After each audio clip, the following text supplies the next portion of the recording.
ሰላም ጤና ይስጥልን ክቡራትና ክቡራን ተመልካቾቻችን ከናሁ ቴሌቪዥን የዕለተ ረቡዕ መጋቢት 3 2017 ዓ.ም የሀገር ቤትና የባህር ማዶ ስፖርታዊ ዜናዎቻችንን ከአሁን ሰዓት ጀምሮ ወደ እናንተ እናደርሳለን። እስከ ዜናዎቻችን ፍጻሜ ድረስ አብራችሁ እንድትቆዩ የአክብሮት ግብዣችን ነው። ወደ ቀዳሚው የሀገር ቤት ስፖርታዊ ዜናችን ስናልፍ የኢትዮጵያ ሴቶች ፕሪሚየር ሊግ እናገኛለን። የኢትዮጵያ ሴቶች ፕሪሚየር ሊግ የ2017 ዓ.ም የውድድር ዘመን የ15ኛ ሳምንት መርሃ ግብር ጨዋታዎች በነገው ዕለት ጅማሯቸውን የሚያደርጉ ይሆናል። በዚህም መሰረት ባህር ዳር ከተማ ከአርባ ምንጭ ከተማ ረፋድ 4 ሰዓት ላይ በሚያደርጉት ጨዋታ መርሃ ግብሩ ጅማሮን የሚያደርግ ሲሆን በሁለቱ ቡድኖች መካከል ያለው የነጥብ ልዩነት 3 መሆኑ ደግሞ ጨዋታውን እንዲጠበቅ አድርጎታል።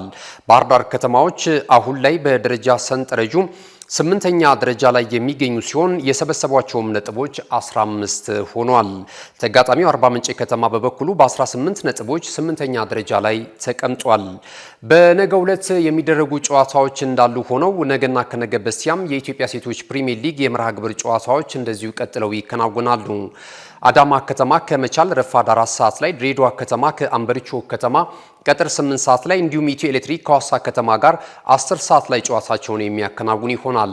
በዕለተ ቅዳሜ ወደሚደረጉ ጨዋታዎች ስናልፍ የሊጉ መሪ ክለብ ኢትዮጵያ ንግድ ባንክ ከአዲስ አበባ ከተማ ጋር ረፋድ 4 ሰዓት ላይ ጨዋታቸውን ሲያደርጉ እንዲሁም ቀን 8 ሰዓት ላይ ሲዳማ ቡና ከልደታ ክፍለ ከተማ ጋር ጨዋታቸውን ያደርጋሉ።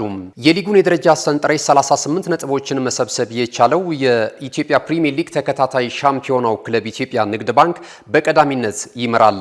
ሐዋሳ ከተማና ሲዳማ ቡና እኩል 26 ነጥቦችን ይዘው በጎል ክፍያ በመበላለጥ ሁለተኛና ሶስተኛ ደረጃ ላይ ተቀምጧል። ወራጅ ቀጠናው ስፍራ ላይ ደግሞ በዘንድሮ ዓመት ወደ ፕሪሚየር ሊጉ የተቀላቀለው ቂርቆስ ክፍለ ከተማና አምበሪቾ ከተማ ይገኙበታል። የሊጉን የከፍተኛ ጎል አስቆጣሪነት ትራክ ሴናፉ አቁማ ከኢትዮጵያ ንግድ ባንክ በ15 ግቦች በቀዳሚነት ስትመራ፣ ማህሌት ምትኩ ከኢትዮ ኤሌክትሪክ በ6 ግቦች ትከተላለች። ወደ ሌላኛው የሀገር ቤት ስፖርታዊ ዜናችን ስናልፍ ደግሞ የሜዳ ቴኒስ ስፖርት እናስከትላለን። አሁን ላይ በትግራይ ክልል ያለው የሜዳ ቴኒስ ስፖርታዊ እንቅስቃሴ ከጊዜ ወደ ጊዜ እየተሻሻለ መምጣቱን ከናሁ ስፖርት ጋር ቆይታ የነበራቸው የክልሉ የቴኒስ ፌዴሬሽን ፕሬዝዳንት የተከበሩ አቶ ሙሴ ይህንን ሀሳብ ሰንዝረዋል። አስተያየታቸው እንደሚከተለው ይቀርባል። ትክክል ነው። ምንድነው የሆነ አንድ ነገር ሲፈጠር ወር የሆነ ነገር እንትን ሲል ከዛ ጋር የተያይዞ የሚመጡ ነገሮች ብዙ ነገሮች አሉ። እንደ ትራውማ የምትለው አንዳንድ እንትኖች ጥሩ ያልሆነ ነገር ሊመጡ የሚችሉ የዚህ ትራውማ ሂል ኦር ከጭንቀት ከመጨናነቅ ከምን ጋር የሚያወጣ አንደኛውና ዋና መሰረት ተብሎ ከሚጠቀሱ ስፖርት ነው። ስፖርት ደግሞ ያው ቅድም ለመግለጽ እንደሞከርከው አድዋ ጋር የተደረገ የሩጫ ውድድር አለ። እንደዚሁም ፕሪሚየር ሊግ መግባታቸውም አንድ ነገር ነው። ስለዚህ ዋናው ስፖርት ነውና ስፖርት ለዚህ ነው ይበልጥ እንትን የምንላቸው። ስለዚህ ማዳኛ አይነት ሊሆን የሚችል እንደሆነ ነውና አሁን እኛም ለዚሁ ነው። በአጋጣሚ ጉባኤ ነበረ፣ የኢትዮጵያ የቴኒስ ፌዴሬሽን ጉባኤም ስለነበረ አዲስ ተመራጮችም እንዲመረጡ እንትን ነበር። ለዚህ ነበር የመጣ ነው።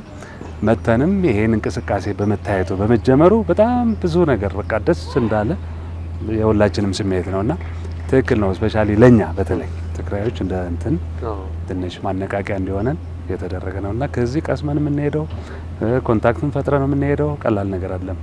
ሚኒማም የኳስ የማቴሪያል ምናምን እንኳን እገዛ ሲኖር ሜዳ መኖር ራሱ አይታወቅም አንዳንዴ እንዳልከውና ይሄ አቴንሽን በደንብ የሚቀየር ወይ አመለካከትን ወደዛ የሚስብ አይነት ስለሆነ ዋናው የትራውማ ማዳኛው አንዱ ስፖርት ስለሆነ በጣም በትክክለኛ ሰዓትና ጥሩ ጅማሮ እየተጀመረ ያለ ነው።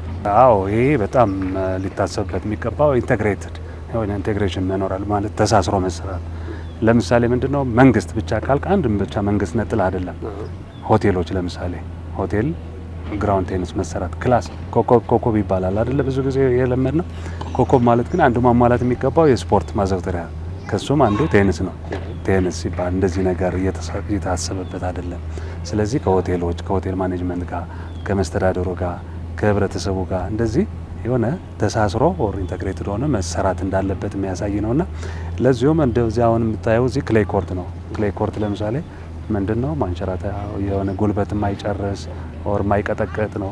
ብዙ ጊዜ ክልሎች ጋር ያለን ግን ሃርድ ኮር ነው ወይ ደግሞ የሚቀጠቅጠው። ስለዚህ ዩኒቨርሲቲዎች መስራት እንዳለባቸው አሁን ጥሩ ጅማሮ ነበር። ለምሳሌ መቀሌ ዩኒቨርሲቲ የአፍሪካ ዩኒቨርሲቲዎች ስፖርት አካሂዶ ነበርና በሱን ማስቀጠል ግን ለዚህ ደግሞ ወሳኝ አካላት የሚባሉ እነዚህ ወሳኝ ስቴክሆልደርስ የሚባሉትን አስተሳስሮ ወይ ደግሞ አቀናጅቶ አንድ ላይ ማሰራት እንዳለበት ትኩረት የሚገባቸው ኦር የሚመለከታቸው ሰዎች ለዚህ ላይ ትኩረት ቢሰጡና ወጣቱንም ቢያድኑ አመለካከቱ ቢቀይሩት ቪዥኑ እንዲያስተካክል ግብ እንዲኖረው የሁሉም አስተዋጽኦ አለበትና ተባብረን ተጋግዘን ብንሰራበት የሚል ወደ መጨረሻው የሀገር ቤት ስፖርታዊ ዜናችን አልፈናል። 22ኛው የኢትዮጵያ የባህል ስፖርቶች ውድድርና 18ኛው የባህል ፌስቲቫል በማዕከላዊ ኢትዮጵያ ሆሳዕና ከተማ ላይ በመከናወን ላይ ይገኛል። በአጠቃላይ በሚባል ደረጃ ክልሎችና ከተማ አስተዳደሮች ከፍተኛ ፍክክር እያደረጉበትም ይገኛሉ።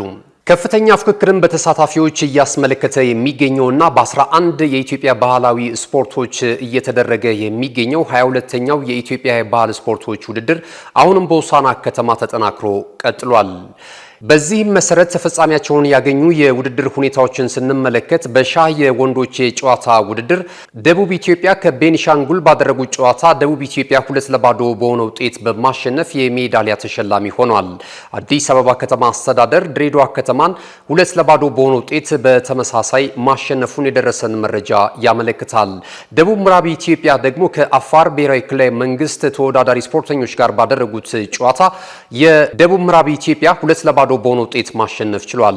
አማራ ክልል ከሐረሪ ጋር ያደረጉት ጨዋታም በአማራ ክልል 2-0 አሸናፊነት ፍጻሜውን አግኝቷል። ሲዳማንና ማዕከላዊ ኢትዮጵያን ባገናኘው ጨዋታ ደግሞ በሲዳማ 2-0 አሸናፊነት እንደዚሁ ፍጻሜውን ማግኘቱን ከስፍራው ያገኘነው መረጃ ያመለክታል። በተመሳሳይ በዚሁ የውድድር አይነት በሴቶችም በተደረገ ጨዋታ ሲዳማ ቤኒሻንጉልን 2-0 በሆነ ውጤት አሸንፏል። ደቡብ ምዕራብ ኢትዮጵያም ሐረሪ ክልልን 2-1 በሆነ ውጤት ማሸነፍ ችሏል። ካሽጎ በየትኛውም ዓለም ሆነው በማንኛውም ሰዓት ለወገኑ የሚደርሱበት ፈጣን የገንዘብ መላኪያ ተከፈተሎ። ማስተርና ቪዛ ካርዶን በመጠቀም ከ5 እስከ 20 ዶላር የሚልኩበት አዲስ የገንዘብ መላኪያ መንገድ። ካሽጎን ለየት የሚያደርገው የትኛውም የገንዘብ ዝውውር በፍጥነት አገልግሎት ከመስጠቱም ባሻገር ለማንኛውም አገልግሎት ምንም አይነት ክፍያ አለመጠየቁ ነው። በአገራችን ታሪክ ገንዘብን ከውጪ ወደ ሀገር ቤት በማስተላለፍ በመተግበሪያ መልክ አገልግሎት መስጠት የጀመረው የመጀመሪያው ሀገር በቀል የገንዘብ መላኪያ ዘዴ ካሽጎ ከ4500 በላይ ባሉ የባንክ ቅርንጫፎች አገልግሎት እየሰጠ ይገኛል። ገንዘቦን በሰኮንዶች ልዩነት ውስጥ ይፈልጉ በአካውንቶ ወይንም በእጆ ቆጥረው የሚወስዱበት ልዩ ዘዴ። በቅርቡ ሁሉንም ኢትዮጵያዊ ባለቤት ለማድረግ ጉዞ የጀመረው ካሽጎ ዛሬውኑ መተግበሪያውን በስልኮ ላይ በመጫን የአገልግሎቱ ተጠቃሚ ሆኑ። ፍጥነት መለያችን፣ ኢትዮጵያን መክፈቻችን፣ ካሽጎ ነው መላኪያችን። ካሽጎ የአዲሱ ትውልድ ብራንድ። ክቡራትና ክቡራን ተመልካቾቻችን ከናሁ ቴሌቪዥን ስፖርታዊ ዜናዎቻችን እንደቀጠሉ ናቸው። ቀደም ሲል የሀገር ቤት ስፖርታዊ ዜናዎች ወደ እናንተ ደረሱ። ከዚህ ሰዓት ጀምረን ደግሞ ከባህር ማዶ የወሬ ምንጮች ያገኘናቸውን ስፖርታዊ ዜናዎች ወደ እናንተ እናደርሳለን። ግዙፉን የውድድር መድረክ የሆነውን የአውሮፓ ቻምፒየንስ ሊግን ቀዳሚ እናደርጋለን። የአውሮፓ ቻምፒየንስ ሊግ የውድድር መድረክ የጥሎ ማለፍ የመልስ ወሳኝ ጨዋታዎች ከትላንት ምሽት ጀምረው በመከናወን ላይ ይገኛሉ። ትላንት በውድድር ዓመቱ አስገራሚ ጉዞ ሲያደርግ የነበረው ሊቨርፑል በፒኤስጂ በመለያ ምት ተሸንፎ ከውድድር መድረኩ መሰናበቱንና መመልከታችንም የሚታወስ ነው። ዛሬ ምሽትም ተጠባቂ የመርሃ ግብሩ ቀጣይ ጨዋታዎች ቀጥለው ሲከናወኑ ምሽት 2:45 ላይ ሊል ከዶርትሙንድ በፈረንሳይ የሚያደርጉት ጨዋታ ይጠበቃል። ሁለቱ ቡድኖች አስቀድመው በመጀመሪያው ዙር ጨዋታ በአቻ ውጤት ጨዋታቸውን ማጠናቀቃቸውን ተከትሎ ይህ ጨዋታ የበለጠ ትኩረት እንዲያገኝ አድርጎታል። ሌላኛው የእንግሊዙ ክለብ አርሰናል በሜዳው ኤሚሬትስ ስቴዲየም የሆላንዱን ክለብ ፒኤስቪን የሚያስተናግድ ይሆናል። አስቀድሞ መድፈኞቹ ከሜዳቸው ውጪ ተጉዞ በሆላንድ ባደረጉ ጨዋታ 7-1 በሆነ ውጤት አሸንፈው መመለሳቸው የሚታወስ ነው። የዛሬውንም ጨዋታ ለታዳጊ ተጫዋቾች አሰልጣኝ ሚካኤል አርቴታ እድል ይሰጡበታል ተብሎም እየተጠበቀ ይገኛል። አርሰናል ወደ ቀጣዩ ዙር የማለፉ ነገር እውን ሆኗል እየተባለ ይገኛል። ብዙዎችም ግምት እየሰጡት ይገኛሉ። ሌላኛው በምሽቱ ታላቁ ጨዋታ ሁለቱን የስፔኑን ታላላቅ ክለቦች የሚያገናኘው በዋንዳ ሜትሮፖሊታኖ ስቴዲየም አትሌቲኮ ማድሪድ ከሪያል ማድሪድ የሚያደርጉት ጨዋታ ትልቅ ትኩረትን አግኝቷል። የመጀመሪያው ጨዋታ በሳንቲያጎ በርናባው ስቴዲየም ተከናውኖ ሪያል ማድሪድ 2-1 በሆነ ውጤት ማሸነፉም የሚታወስ ነው። ይህንን ውጤት ለመቀልበስ ተሰናድተናል የሚሉት ደግሞ የአትሌቲኮ ማድሪድ አሰልጣኝ ዲያጎ ሲሞኒ ናቸው። በምሽቱ ጨዋታ ውጤቱን ቀልብሰን ወደ ሩብ ፍጻሜው የማለፍ አቅሙ አለን፣ ተጫዋቾችም ለዚህ ዝግጁ ናቸው ሲሉ ከጨዋታው በፊት በነበራቸው አስተያየት ገልጿል። ካርሎ አንቸሎቲ ለተጋጣሚያችን ክብር አለን፣ አትሌቲኮ ማድሪድ ትልቅ ክለብ ነው፣ ጨዋታውን ግን በጥንቃቄ አሸንፈን ወደ ሩብ ፍጻሜው ለማለፍ ከፍተኛ ጥረት እናደርጋለን ሲሉ ሐሳባቸውን ገልጿል። የምሽቱ ጨዋታ በመላው ዓለም የእግር ኳሱ አፍቃሪያን ዘንድ ትልቅ ትኩረትን ያገኘ ፍልሚያ ሆኗል። ይህ ጨዋታ ምሽት 5 ሰዓት ላይ ከሚደረጉ ሌሎች ጨዋታዎች መካከል አንደኛውም ሆኗል። ሌላኛው የእንግሊዙ ክለብ አስተን ቪላ በሜዳው ቪላ ፓርክ ስቴዲየም የቤልጂየሙን ክለብ ብሩዥን ምሽት 5 ሰዓት ላይ ያስተናግዳል። አስቀድሞ በመጀመሪያው ዙር ጨዋታ አስተን ቪላ ከሜዳው ውጪ ወደ ቤልጂየም አቅንቶ ባደረገው ጨዋታ 3-1 በሆነ ውጤት አሸንፎ መመለሱም የሚታወስ ነው። ይህንንም ጨዋታ በድምር ውጤት በማሸነፍ ወደ ቀጣዩ ዙር ያልፋሉ የሚል ግምትም እየተሰጠው ይገኛል። በሩብ ፍጻሜው ማን ከማን ይገናኛል የሚሉትን ጉዳዮች ስንመለከት ትላንት ሊቨርፑልን አሸንፎ ወደ ሩብ ፍጻሜ መቀላቀሉን ያረጋገጠው ፒኤስጂ ከአስተን ቪላና ከክለብ ብሩዥ አሸናፊ በሩብ ፍጻሜው ጨዋታውን የሚያደርግ ይሆናል።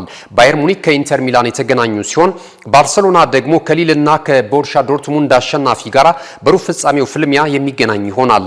አርሰናል ከሪያል ማድሪድ እና ከአትሌቲኮ ማድሪድ አሸናፊ እንደሚገናኝም ይታወቃል። የመድረኩን የከፍተኛ ጎል አስቆጣሪነት አሁን ላይ ራፊኒያ በ11 ግቦች ከባርሴሎና በቀዳሚነት ይመራል።